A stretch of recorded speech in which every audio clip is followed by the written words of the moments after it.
So the last couple lessons, I'm going to merge them into one lesson today. They're sort of a grab bag of ideas that are useful in thinking about how to efficiently produce and release code. So there's different things about, how do we distribute code, like actually publish it and share it with others. We'll go through that. How do we test code? How do we know that our code is working correctly? I believe those of you who came through the latest cohort of Hoon School did see some test threads and unit testing in that, although that's a new addition to it. So if you went through at an earlier time, you won't have seen that until today necessarily.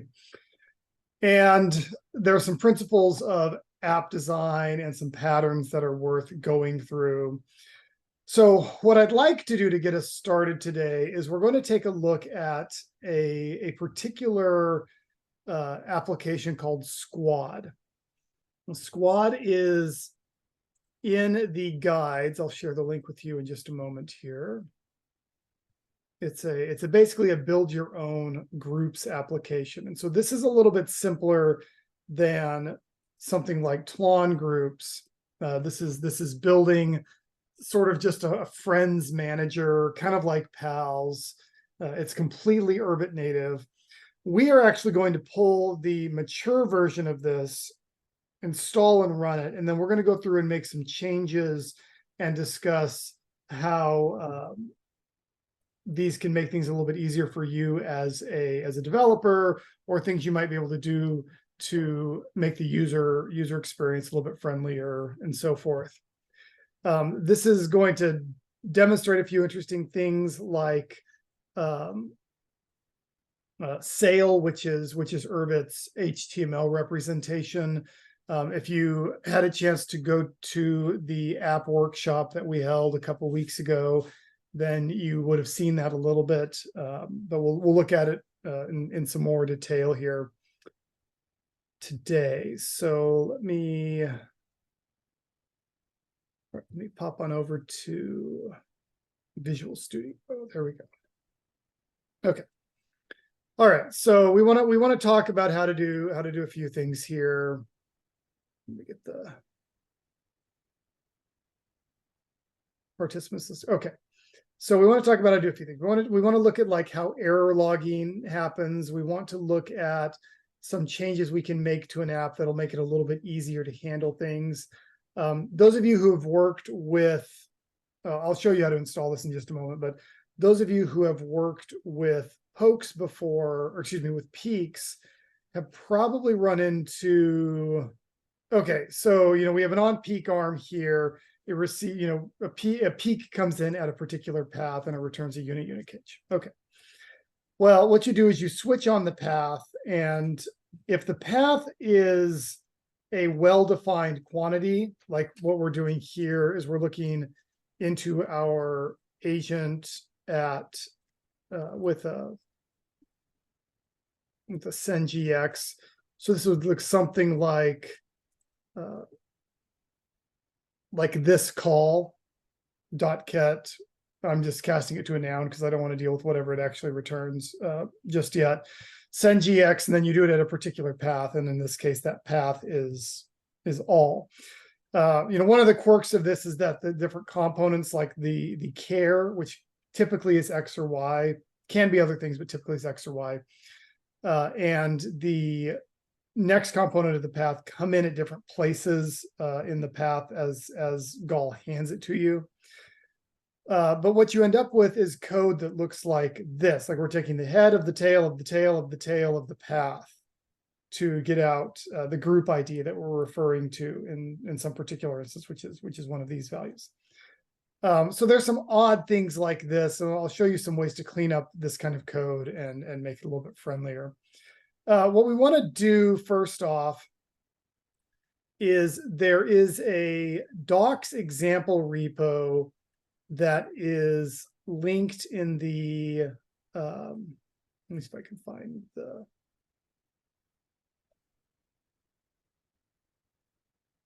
paste that in the chat for you and show it on screen here. that's the long version to a particular location, but this is the actual path. And so this has many of the apps that are referred to in the written App School and App Workshop materials that are put out there. And among them are the Groups and the Hut app. So Groups is called Squad. This is the one we're going to be working with today. There's also a sample chat app, which is a gossiped chat app. And so everyone who's a participant in it shares the messages with each other. And the idea is that with Groups, you can create a circle of participants. And then with you can plug that into Chat, into Hut, which is the chat app, and automatically be able to generate small chats with your friends. These are very bare bone implementations of things like Tlon's Groups, which is the default that's installed here, but it gives you an idea for how to build these kinds of more complicated apps. We are only going to need, inside of Doc's examples, we're going to need Groups app, we're going to need Full Desk. I'm going to work on a Comet today, just because the experience is a little bit different. In most particulars, this won't impact what you're actually running into, what you're actually doing. But if you want to, for instance, install something that's on the live network, like PALS, bar install, sig paldev, send pals, you can do that if you're working with a Moon or a Comet instead of a fake ship. And you can also get it to update things immediately. So if I want to see what my current version is, my VATS base is probably 412. Okay, so I am running 412. So I will make sure that the version of Groups that I build and install is running Kelvin 412 when I run this here. So I need to run bar new desk, C squad, not really anything substantial inside of it, it's just the regular base marks that you get when you're trying to process this. So I'm going to copy everything in Groups app into Comet Squad.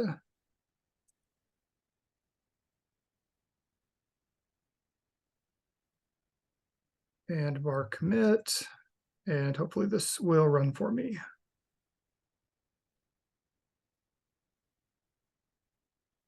Okay, that looks good. Bar install hour, send squad.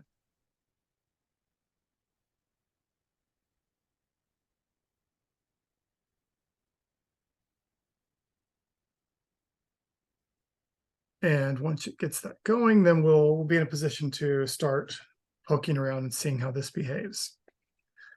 All right, so the idea of Squad is that we are able to just make lists. It's very similar to PALS in that sense. We can put these together and share. Pawkwet is your neighbor. Pawkwet distributes Squad, and so this suggests to me that there might be something that automatically adds Pawkwet to a squad when we initialize, when we run on init or on load for the first time.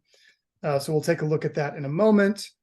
And then let me see what my Comet code is here, which I won't worry about sharing with you because I'm not on a public IP address. You can even get to this anyway. All right, and let's see what the interface for this looks like. Localhost 8080.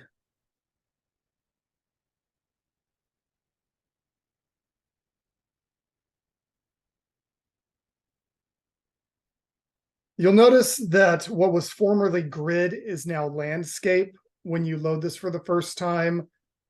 This has changed probably even since we started App School. So that's just something to be aware of as we look at this. All right, there's Squad. So I click on Squad and it'll give me this sail-based front end.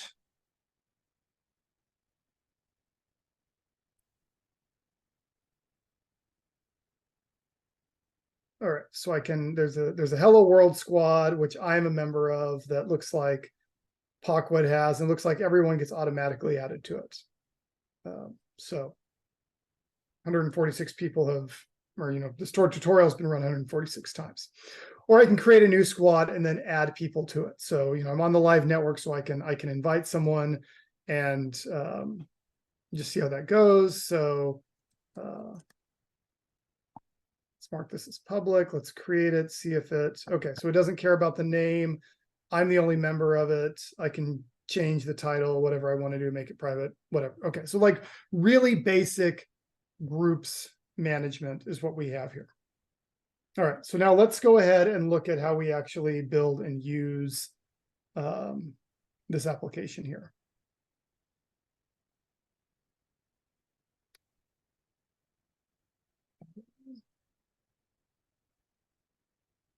There we go. Okay.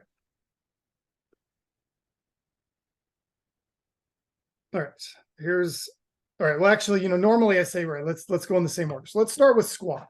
All right. The nice thing about starting with the structure file for Squad is this gives you an idea of the kinds of actions and activities that it thinks of being able to take. So it knows about group IDs, which is a cell of a host and a name as a PAT TAS. So there's some sort of group ID and there's a title. So it looks like you can actually keep the title of the group separate. It looks like the squads is a map of group ID to a pair of title and whether or not something's public. So you get a picture of, there's a map where there's a group ID that gets generated. We don't know, we know the name is a term. We don't yet know how that name is generated. It looks like what it actually does is it lowercases everything and replaces invalid characters with HEPs, which is reasonable. And so that the one that I just created, hello space Mars, hello Ace Mars, is lowercase hello HEP Mars as the internal title for it. Access control lists, which is a jug, which is a map of set, I think. I don't remember. The jars and jugs are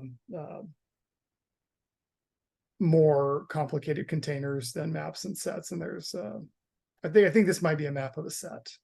Anyway. All right. Yeah, that would make sense that this is a map of a set. So we don't get PAT Ps repeated in a particular group ID. That would make sense. All right, the kinds of actions we can take. So it looks like we can create a group, we can delete a group, we can allow someone to join, we can kick someone out, we can join a group, we can leave a group. We can make a group public, we can make a group private, we can change the title of a group. All reasonable actions. This is distinct from our set of updates, which are basically notifications that we're giving to other people about the kinds of things that are being done. There is some overlap here, right? So to allow someone to join a group, to kick someone from a group, you're notifying everyone else who's a member of the group what the current composition of that group is. Even whether or not it's public or private, you're notifying all of your members, all of your subscribers, what's going on there. And then finally, we have a page notion, which is some sort of section builder that's going to be used inside of the front end tooling that's created here. Marks should be pretty straightforward. So inside of Squad, okay, so it looks like it calls it a do and a did, which is going to be an action and an update. And there's not even any JSON handling. Like this is just really straightforward. Receive a noun, convert it to an update. And if that fails, then you can't process it. So it's just going to deal in actions and updates. That's all it knows about. Let's go to the app now and take a look here. All right, state. What's the kinds of things it knows how to do, or knows how to keep track of? It keeps track of a set of squads. It keeps track of a set of access control lists. So those are your permissions models. That's who can do what. A list of members and a page, which is going to be the actual page that gets built and shown. You'll notice that there's an index that's built up here at the top from FASApp, FASSquad, FASIndex with a FASTIS rune. So what this does is this builds the Hoon content at this path inside of your desk, whatever core that is, and attaches the label index to it. This is what's actually going to be our base page that we're going to build. Nothing really surprising in any of this. It looks like when we initialize, we are going to pass a card to air to connect the squad location. So we're going to bind whatever our URL is, Faz Squad, rather than Faz Apps, Faz Squad, or whatever the default may be. We're explicitly making this connection here. And then we're saying if we are not POCWET, then we would like to subscribe to POCWET. We're going to pass a card to POCWET using this Agent.io wrapper here to watch the path hello. And basically this adds us to POCWET's squad. This is the way that we add there. So that's adding us to our default hello world case. Nothing special and on save and on load. All right, let's skip over pokes for a minute. Let's skip over on poke. And let's go to on peak. Take a look at what's going on here. All right, I'm going to make a few changes to on peak as I look through this, because I think that there's some things we can do. This is legible, but I think there are some things we can do that make this a little bit more readable of code that are valuable for you. All right, so we come in on peak, add a particular path. So this is just a request for raw information. This is someone scrying into our agent. We're going to use a whatless. A whatless returns a default value. On peak default, this is the default handler, prints a message that basically you had an invalid scry at path. Something else you can do here, something that is in fact compatible, is you can use what's called a sig bar rune that takes 2 children. And you can add an error message to that, which is only visible when things actually crash. So this is an optional error that will show up when something actually goes wrong. And so we can wrap things there. There's also a sig cab, which is similar. And so both of these this will print this custom error message, whatever it is. And so if you know something's liable to go wrong, like someone's, for instance, scrying in at a bad path, this does give you a scope-specific error handler that you can use to add more context information for what's going on. Now, if you scry into all, if you scry into squads, if you scry into all group IDs, whatever, these are pretty straightforward. Like you're accessing a particular path, so SendGX, Faz, I guess I should be calling it squad instead of groups, but the idea is the same. Groups, hour, for instance, like this is, and then now, like this is what you're actually accessing here. Now, this case is different because you are giving it a value of some member's particular group. And so what this would look like is SendGX, Faz, Tiz, Squad, Tiz, Faz, Lagrev, Nokfep, Faz, Hello Mars, noun. It would look like this. Now, one thing that can go wrong with this is this path may not actually exist. And so this, you may not be able to talk about the thing that you're actually getting there. The other thing that's kind of a problem here is that actually interpreting these values is a bit of a pain, right? Like what we're actually ending up with when we run this is we're having to think actively about, okay, we're taking the tail of the tail, and then the head of the tail gives us this value here. So this is the ship name. We're gonna write the ship name as text. That's what Slav does for us. Slav send P Zod. That goes the other way. So we're interpreting the ship name as a pat P. So from text to pat P, and showing that value there. as a raw number, but then I could cast it to a pat p and get that value back out. But this is cumbersome and confusing, and you kind of lose track of what's going on here. Now, when we're receiving this value as a list, which is a path is a list of strings, a list of text, we can't access these by names. It would be really nice to be able to say something like this. All right, so ship tis pat, squad tis pat. And then instead of referring to this, we could say ship. And instead of referring to this, we could say squad. Right, that's far more readable code. The way to do that is, instead of receiving a path here, we want to receive a pull not. And then here, this would be called pull. Right. The difference is that a pull not, it's similar to a list of text, but a pull instead of a list doesn't have faces. So it doesn't have the I and T faces in it. And so when you grab your information this way, you can assign new faces when you do the match, because this is a structural match. It's saying, structurally, does this fit? And when it hands it to you, it's added faces at each of those points that you're referring to there.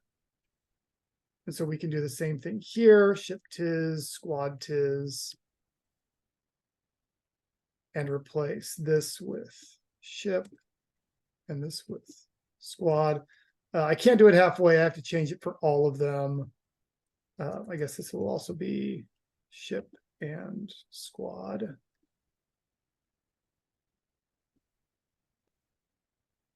So let's make that change in all of those. All right, those are the only dynamic peaks, the dynamic peak paths that are available to us here. But like this makes code far easier to work with and less error prone than it would otherwise be. All right, let me copy that and bar commit, and that should run for me here.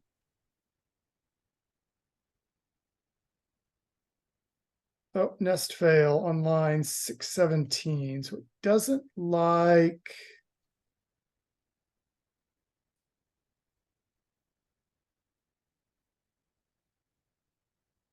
this term. Ship coming in as a pat.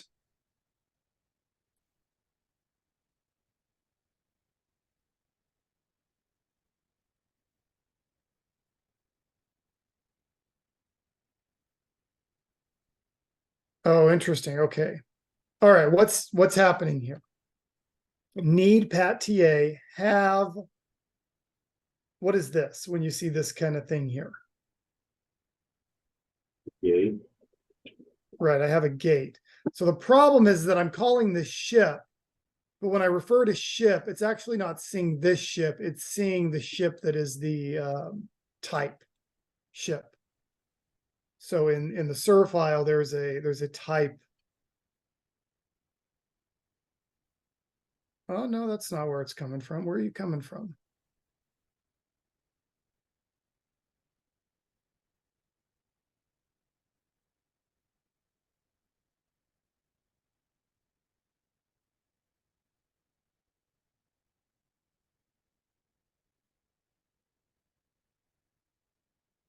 Somewhere it's finding a ship instead of that particular value that we want there.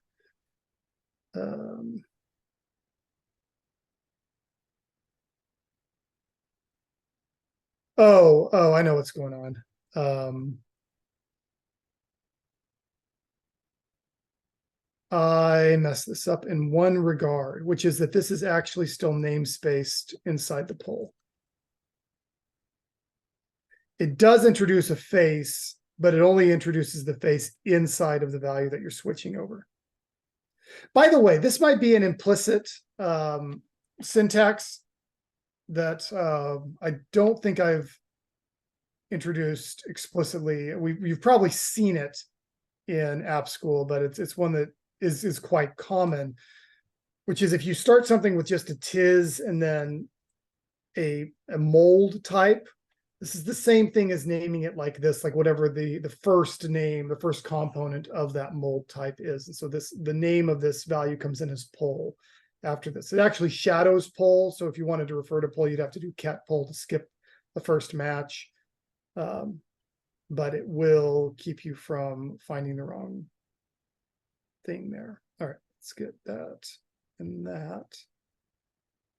And copy again, and that should run for me. All right, so there's kind of two.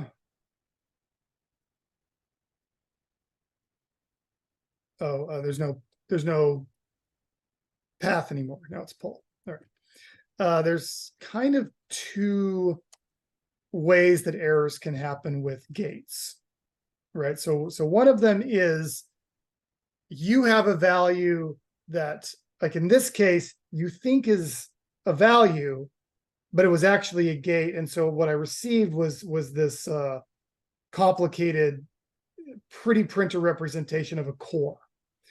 If that happens, you saw my debugging process was I'm recognizing, okay, I'm getting a type, which means there's just like there's a ship type that's defined in Urbit, and I was just picking that type up instead of the face ship that I just gave it. The other way this can go is if I try to use something as if I try to use something as a mold or as a gate in general that is no longer a gate, I get this find buck lust2 argument, and a Hoon expression failed. So it can go either way that we run into this problem. What this is telling me, all right, so think back to the structure of a core, right? So a core is a cell of two things. What is a core cell of?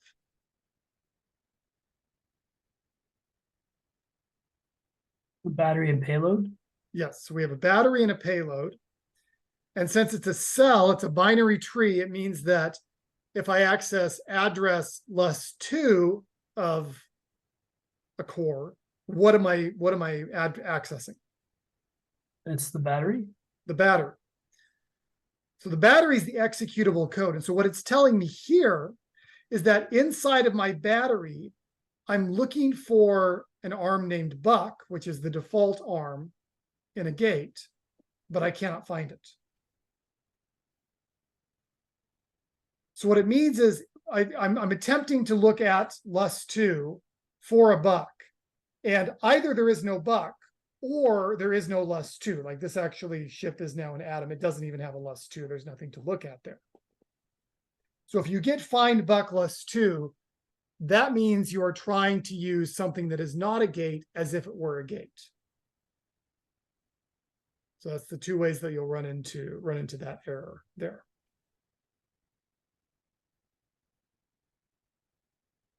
All right, so poll not. All right, that cleans things up here.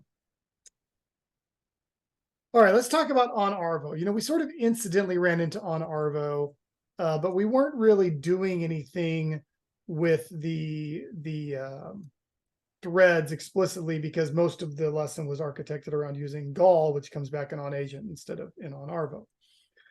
In OnArvo, we're gonna get back two values. The first of these is the wire. And you'll recall that the wire is essentially your label. It's your identifier for the request you made. Commonly, you'll generate a little bit of like a timestamp or a little bit of random value entropy that you're putting in this name so that this name is unique. And then you're able to use this kind of thing to make decisions based on what's going on. And so there might be something at the head of your wire that's an identifier for the kind of thing you're doing. Like in this case, was it a bind? If it was a bind, then if it was not a bind, then we look at this value and we go all the way down. So we're looking, making sure did error bind properly. If that failed, then we're going to print this error message. Otherwise, do nothing. And we're just checking these values down. So the wire can be structured. This could just be like some random value. This could be a timestamp.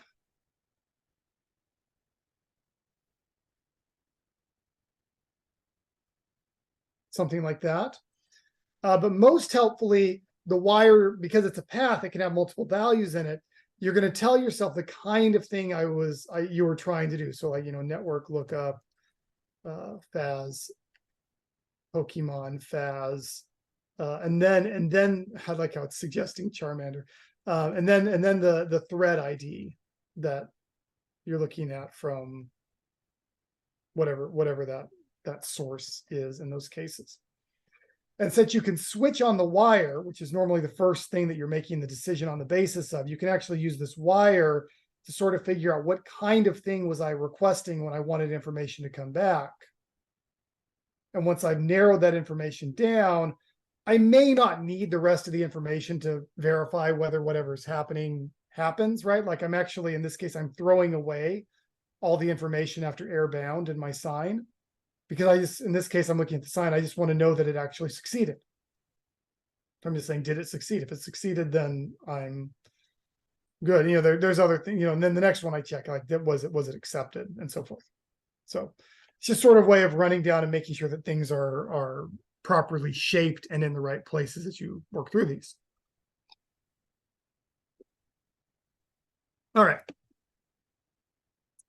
Another thing that can be really useful all right, so let's go back up. We looked at on peek, so let's look at on poke. All right, on poke itself, the first part of it, these first 10 lines here are actually pretty simple. This is a simple arm.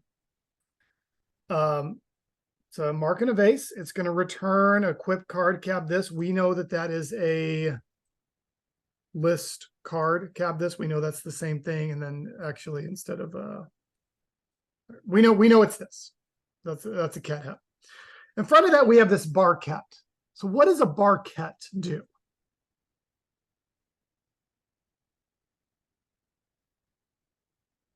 Has anyone run into barquette before?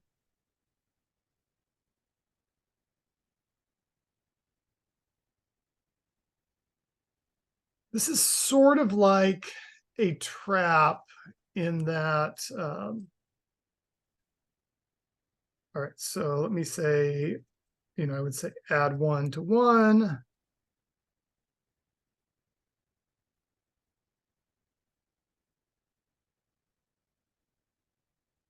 All right, so if I were to paste this code straight into my dojo, this would run and immediately return to me 2. Okay. This is similar to a trap, right? Like I could write a trap. I could write code that would do something like give me a value and return a value to me, right? So, I can write this code.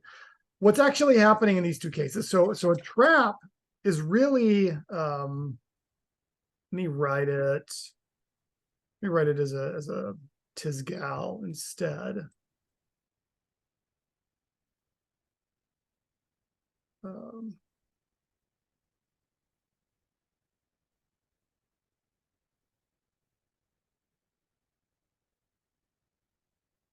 Let me just do it this way.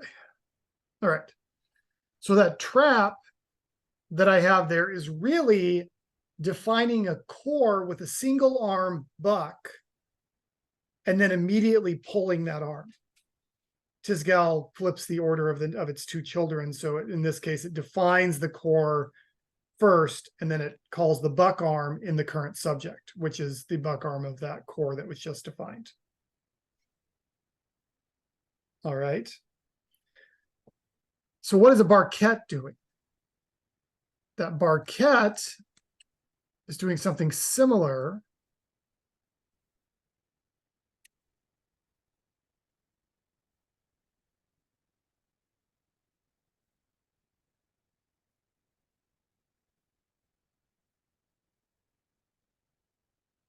but it's a little bit more general than a trap. Because you can have multiple arms inside of it. And you'll see these used when you need to organize logic that's internal to a particular function, particular gate. So for instance, in Squad, we have a Barquette, and then we have all this handler code here that generates cards and then returns cards this.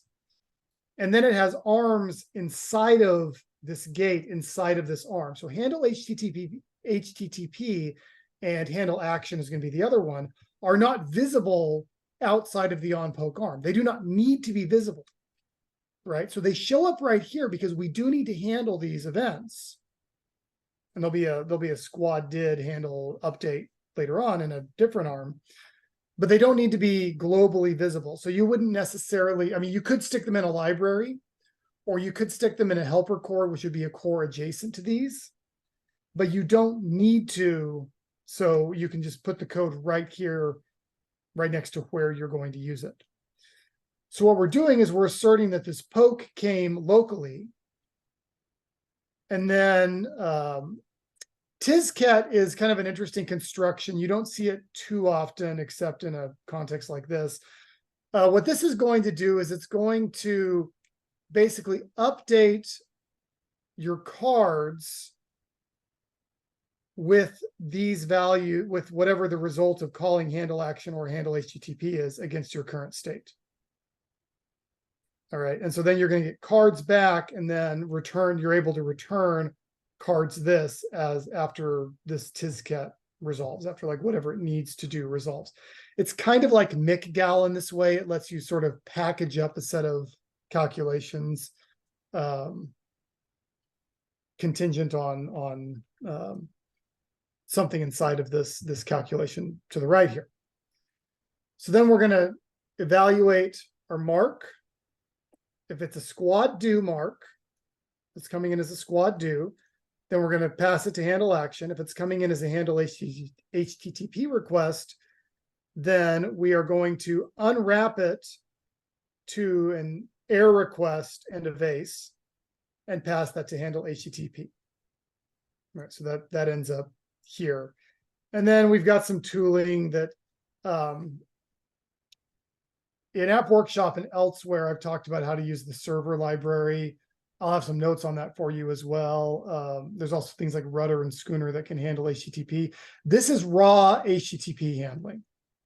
So for Urbit, what this means is that we have a give HTTP gate somewhere, and we actually have to manually construct the pieces of that to that request ID of what is my return code, what is each line in my HTML or my HTTP header, what's my content type, what's my content length, what's my actual value in it, putting all these pieces together. And I have to manually specify things like what is my content length.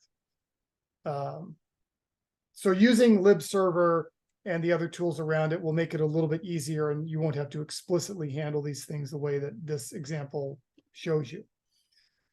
But it does handle, if you have a GET request, then it's basically saying, I'm processing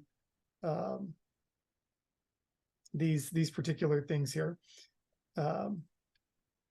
Make 200. So it's building whatever page it needs to with the success message for processing things. The post then is coming in, it does some unwrapping, and then based on the path, it's either going to be hitting the endpoint of join the squad, squad new, so forth. So it's making the distinction about the kind of action it's taking based on the endpoint that is being hit by that post request. So that's a very common pattern with these HTTP agents as well. And so we can see squad delete, squad leave, and so forth. Probably the one of these that matters the most then is going to be taking a look at the, let's just take a look at new. So I'm saying if it doesn't have title Has by key value map. Where's KV map? That's probably KV map is probably an okay. This is an unwrap of the query. So this is all we're pulling all our information out of our query here as a set of key value requests, processing those. And then when we create a new squad, we're making sure we have a title, right? We can't have an empty title. Okay, that's what it's doing. It's saying we can't have an empty title. So then we're getting the title, we're getting the public state, and then we're passing this to handle action, right? So we're receiving it as an HTTP request, and then we're passing it to handle action. It's okay to call other arms inside your agent. It's fairly common to, and I think we might have done this with Delta. It's fairly common to receive a request from a foreign ship as a poke, verify the request, and then once you've sort of sanitized it and make sure that it's valid, you reissue the request by calling your own on poke arm, but now it comes from you, and you've maybe added information about who made the original call. So then we're going to modify our state by changing page to the new page, and yeah, we've added to our list of cards by whatever handle action produces, and then that'll get put together here. And then there's a redirect back to the page that we're on, having added the new squad. All right, so nice clean design pattern there. All right, handle action then. This is going to receive something that's formatted as an action. And this could be a new or a delete or an allow or a leave or a kick or a join or whatever these pieces are. But ultimately what this is constructing is it's constructing facts. It's constructing cards, lists of cards, and then some of these are going to construct multiple cards. So new only constructs one card, which is to notify all of the subscribers that there has been an update when we've created this group, right? Deleting it means you actually have to do whatever it takes to delete it. So you'll pass this update to yourself with this delete action. And you'll kick everyone who is a member of that group. And so there'll be a handler for that all the way down. So you'll run through these kinds of operations here as you do this. Index redirect makes 200. 200 is your success code. So you've successfully posted the page. All right, let's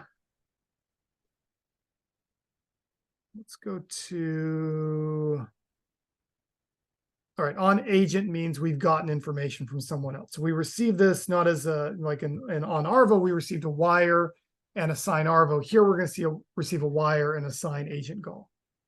So we're going to switch on the sign, which is the kind of thing we got. It could be a watch acknowledgement. It could be a kick. It could be a fact. Fact is a gift. It means that we've gotten a value back from someone. So if we receive a fact, we assert that it is a squad did, which is an update. Then we unpack it. If the head of the update is to initialize, then we are going to add to our own list of squads the new squad, the access control list, and the members. So we have this information present. And then because this is a CentIS, we're going to be changing ourselves as a result of this. So we have a list of cards, which is issuing to our local path here. Yes, and then notifying notifying ourselves. That's what this is doing, and then updating our own internal state. Yes, that's the way we're handling that there. This might be, I'm a little bit mixed on using Jug here. Jug and jar are, like I say, it's like map of list. It's like map of set, and I think a jar is a set of sets. So they're kind of nested types that you run into with this. but they have their own handler arm rather than by or in, which I think can be a little bit confusing when you look at to read.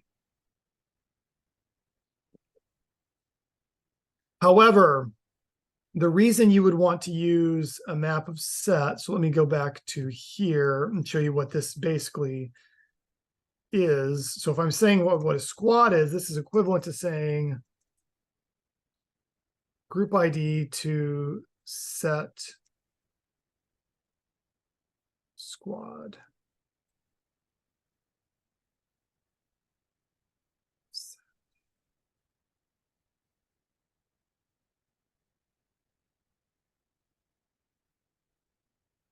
Actually, I think that might be a map of set. No, it's not gonna be map of set. It's gonna be this. It's gonna be this. It's gonna be this. Okay. Anyway, the reason you use a set, right? The difference between a set and a list, right? You don't want your squads to be a list, because if you keep adding someone to a list, then you'll end up with a list that has Lagerv Nakfep, Lagerv Nakfep, Lagerv Nakfep multiple times in the list. A set only contains each element in it once. And so it has the advantage that you will, even if someone joins twice, they only show up once in your list. And so you don't end up in some sort of weird inconsistent state because they're in there twice. Like if you kick them and you were to remove them once and they're a list, well, maybe they're still in there. They might have joined more than one time. You can end up in cases like that. All right. Let's look for a moment at unit testing for those of you who have not seen it, and what that might look like. Okay, so unit tests, we can do this with, let's look quickly at what test code looks like. And then we can take a look at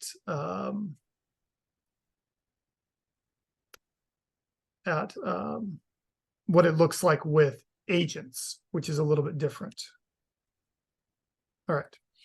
So what we've got here is we have an import at the top, and we're importing a test library, which is going to have some functions like expect equality between two things.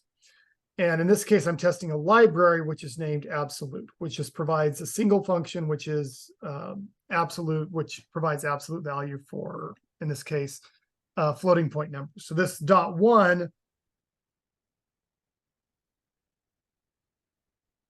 if I add .1 to .1, I get .2. This is actually 1 as a number with a fractional part. So this is if I add 1 to 1, then I get 2.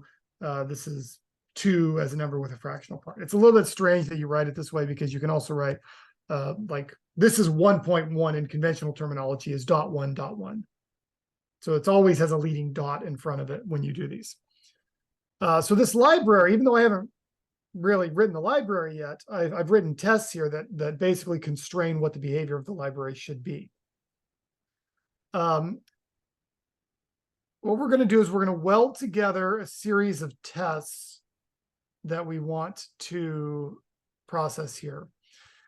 And in this case, each one of these is a call to expect equality, which accepts 2 vases as its result. So it's going to be able to check type and noun structure, not just, like if we just did this with a tis or a .tis, we would be checking is the knock of this equal, right? So I could say 0 sigzod, right? And that's true. Now I may not actually want that to evaluate as true. So if I'm doing this with vases instead, I can say that this is false. I can say that the type of 0, the value of each is the same, but the type of them is different. And so this fails. So I actually want to check vases of these 2 quantities rather than the other. So I want to check and make sure that whatever I call absolute on -1 is the same as 1, that the absolute value of 1 is 1, that the absolute value of 0 is 0. And then there's also the ability to expect fail that uses a bar dot. So what was a bar dot again? Probably haven't seen these much. You've used a variant of them quite a bit, which is that this is a trap, except that we don't kick it right away. So trap looks like this.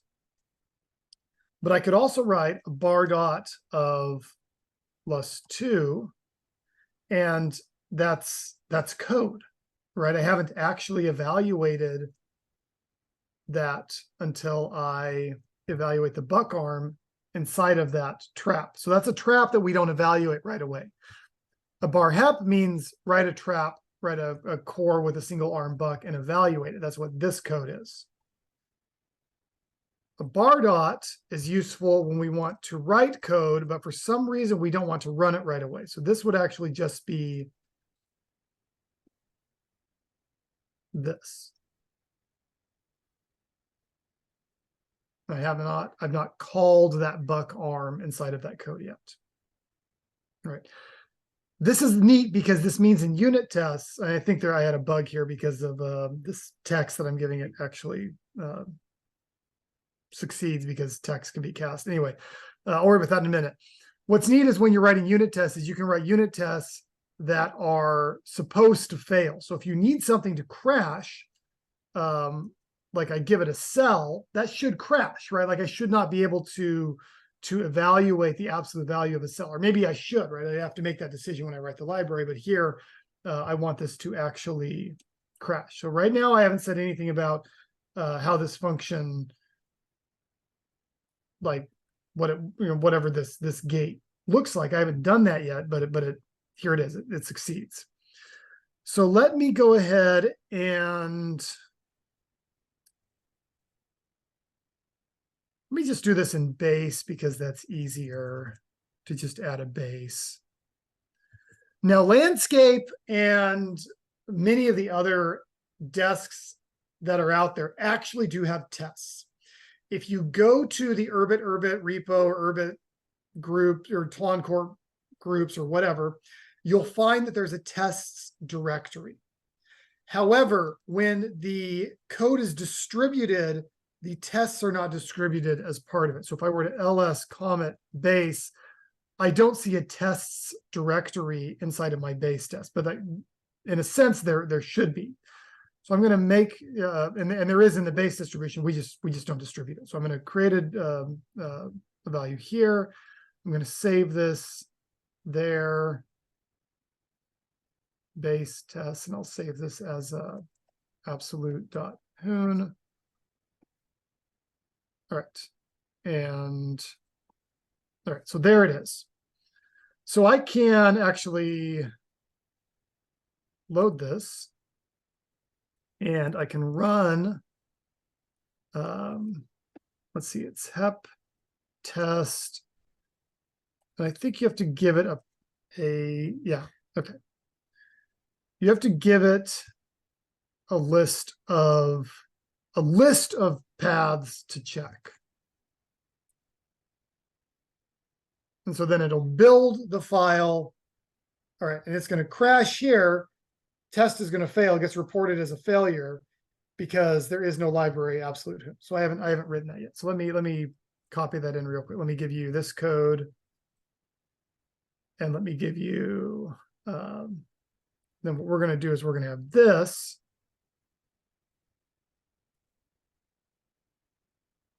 In lib.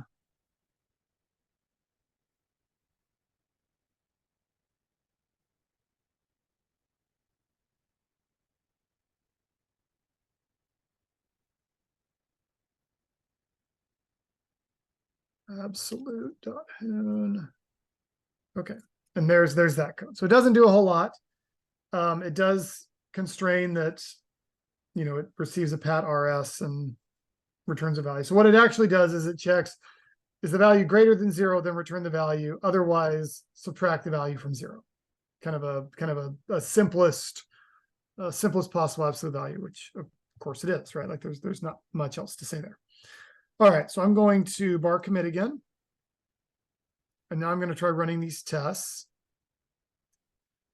And it's going to crash. Yeah, I was worried it was going to do that. If it actually can't run, that will just fail. So let's go back to trying this version and see if I can get that one to succeed here. Sometimes it's actually harder to construct a failure than you'd think.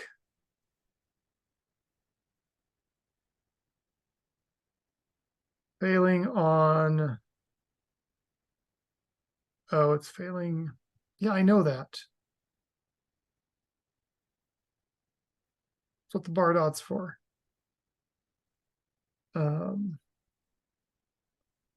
Let's do something really weird just to get that. So let's say if A is equal to 1.2, then crash. All right, we'll do it this way. It's a completely artificial crash. There's no reason for it to do this, but it should demonstrate a crash. All right, there we go. Okay, so I actually fail in one of my tests. I say expected, I fail one of my tests, which is I expected 1, and I actually got -1.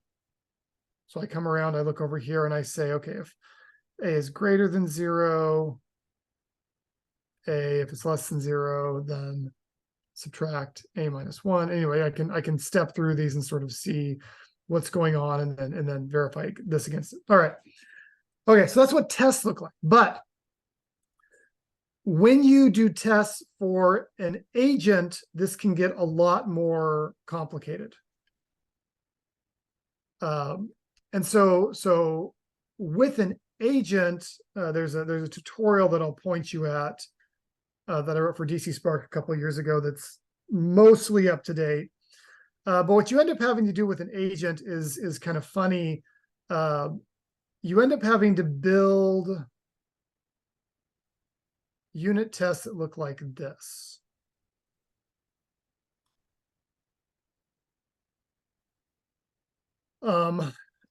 So you'll have what you'll do is you'll actually start a copy of you won't even start the agent, you'll just have the agent as a bool, right? Because an agent is a bool. And then you're going to Tizcat, you're basically going to run each action against the agent one at a time and move these on down. And then this run counter is just keeping track and making sure that you're running a certain number of steps as you process this. And so basically what you do is you're constructing an agent with an empty state.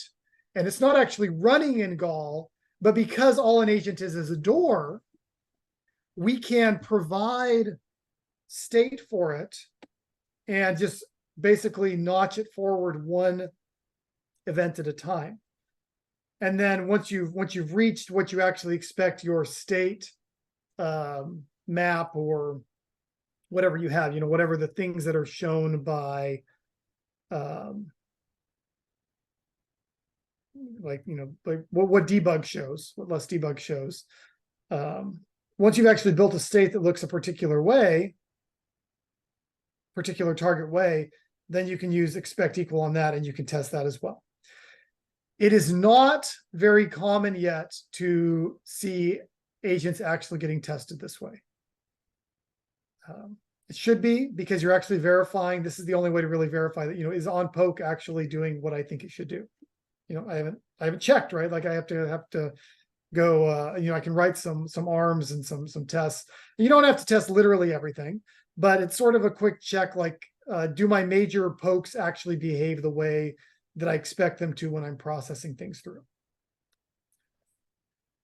All right, and I'm going to show you one more thing that's kind of related to testing. It'll make things easier in a way similar to testing. And that's how to write generators that wrap pokes. Okay. So right now, if I want to poke squad, I have to pass it a squad do, and then I need to go look at squad do and see what the structure is. So I could give a squad do, I could give it a new title is a pat T, and then whether or not it's public, so we'll say it's private. All right, so now I've created a new group here. It's just going to be stored in the state, and I could poke to join or add people or whatever. these are always kind of awkward. And what we'd like to have is a syntax that looked like this.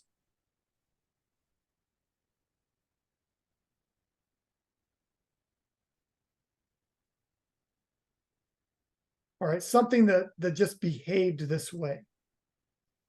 All right, it saves us from typing this information. It, if we just had a default for, is it public or private, then we might just have something like this. We can't do this, right? Like this doesn't exist right now. There's no piece there. But what we would do is we would create a generator that wrapped that poke for us. And so in this case, what we'll do is we'll go to, if we go to Groups app and add a new folder, Gen. And inside of Gen, I'm going to create a new.hoon. All right. All that new.hoon has to do is basically be a say generator. All right, so it's a say generator. And a say generator is something that accepts a named tuple. We'll throw away the first value, which is the beak. It's the identity. We'll accept a title, which is a pat t, and we'll accept a. Actually, let's just do that, and then throw away the end of that.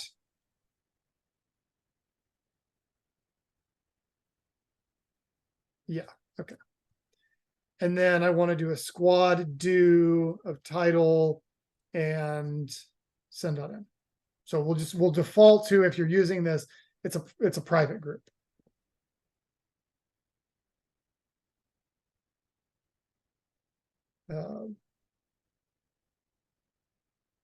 Groups, squad,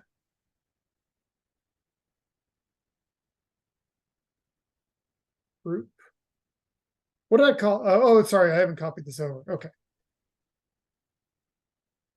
There we go. It's called squad. Okay.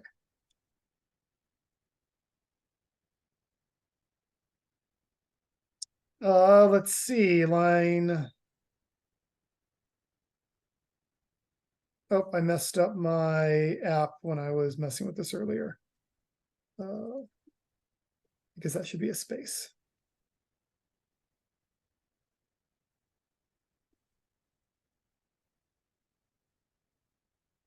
And if this builds and runs, then I can demonstrate that generator. All right. Good. All right. The reason you'd want to write a generator wrapper like this is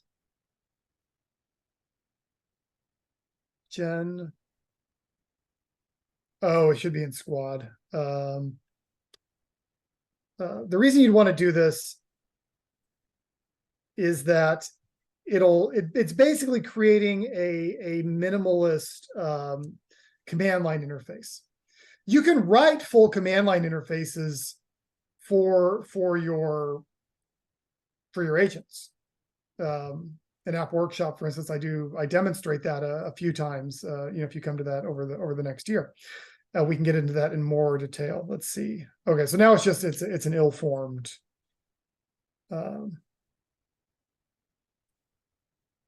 Piece. I probably forget to put the head tag on it or something. Squad do. Oh,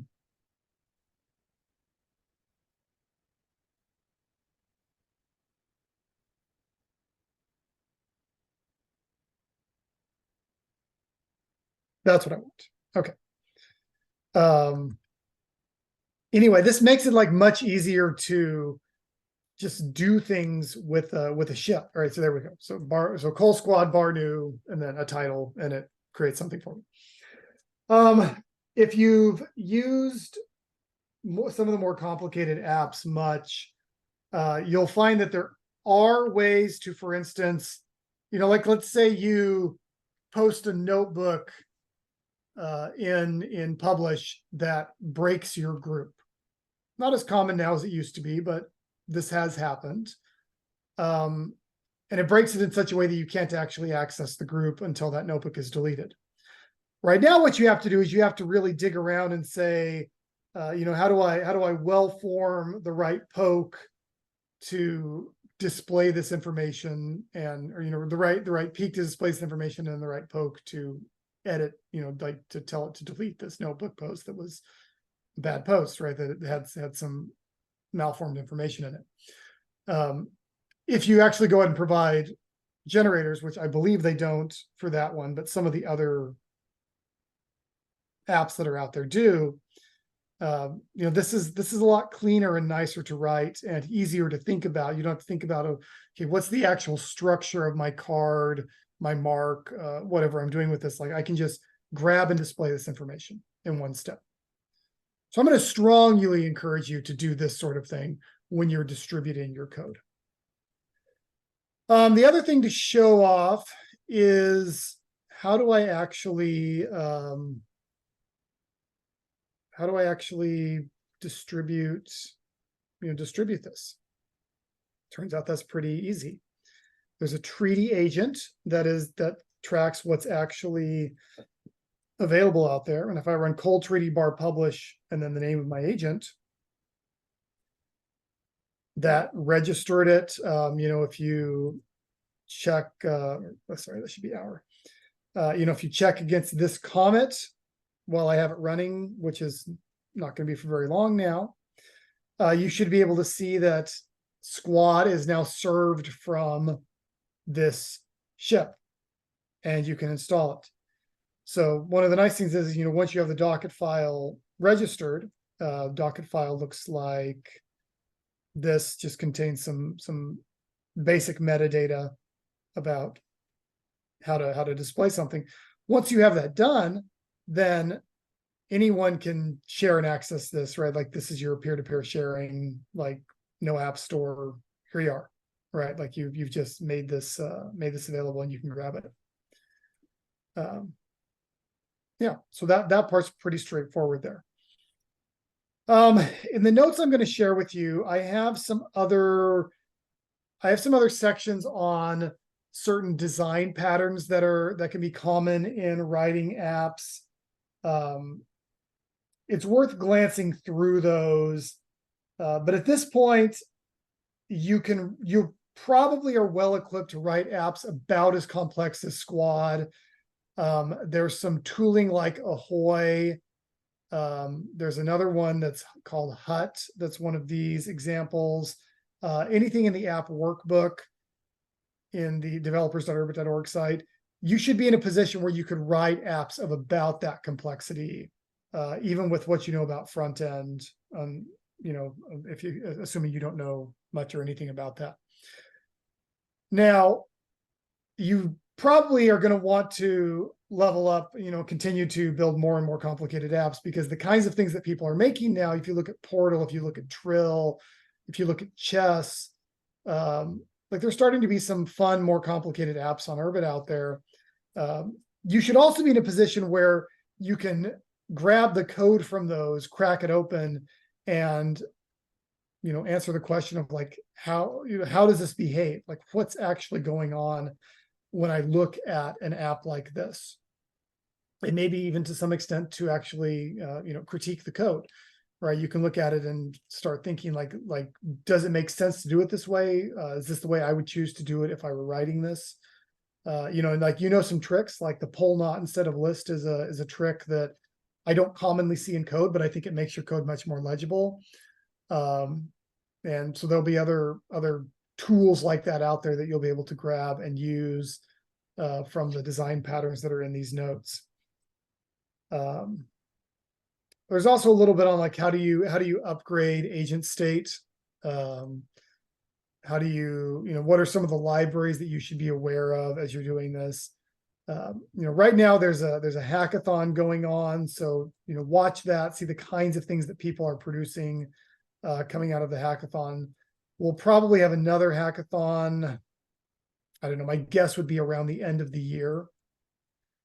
And so, watch for that. After assembly at some point, we'll have another hackathon, and that'll be a good opportunity to form a team and start to build things coming out of this. You can also take a look at some of the bounties are probably at a level that you could tackle here. Not the core dev bounties, but the user space bounties. You know, you can take a look and see about what it would take to build some of those.